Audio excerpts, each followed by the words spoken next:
This is how to solve for inflation rate using 3 different methods. 2 methods will be with your financial calculators, and then we'll use the formula to double check it. Let's start with your TI-84 Plus first, because it's slightly easier.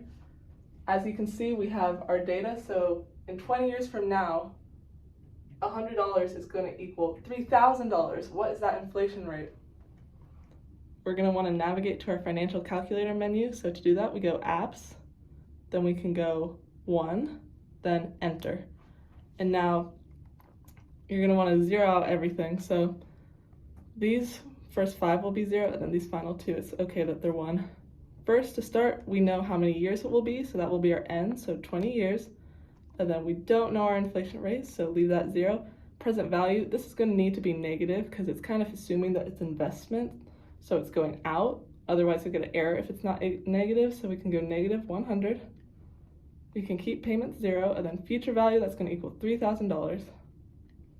Then let's go back to inflation rate. To activate this answer, you go alpha, and then enter, which will be solve. And here we're getting 18.54 rounded. Answer number 1.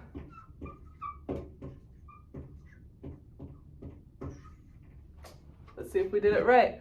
Now it's time to use our HP12C. This guy's pretty cool. So what we're going to want to do is first enter 20 for N, which is years, like we just did. Then again, your present value is going to need to be negative. Either your future value or present value is going to be negative. One of them needs to be, otherwise it'll give you an error.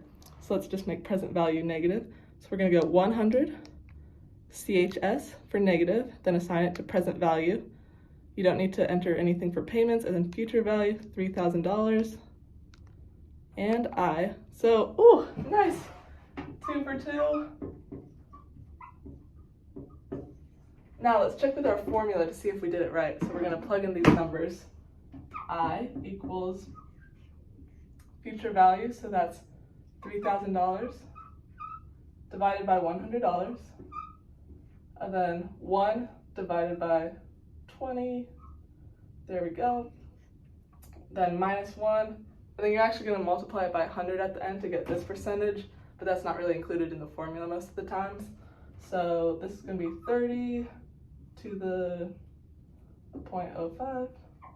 This is just, let me make this clear, 0.05.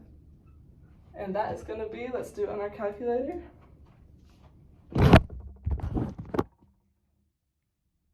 30 to the 0.05. There we go. All you got to do is subtract 1, multiply by 100. There we go. We got 18.45 for all of our answers. Good job.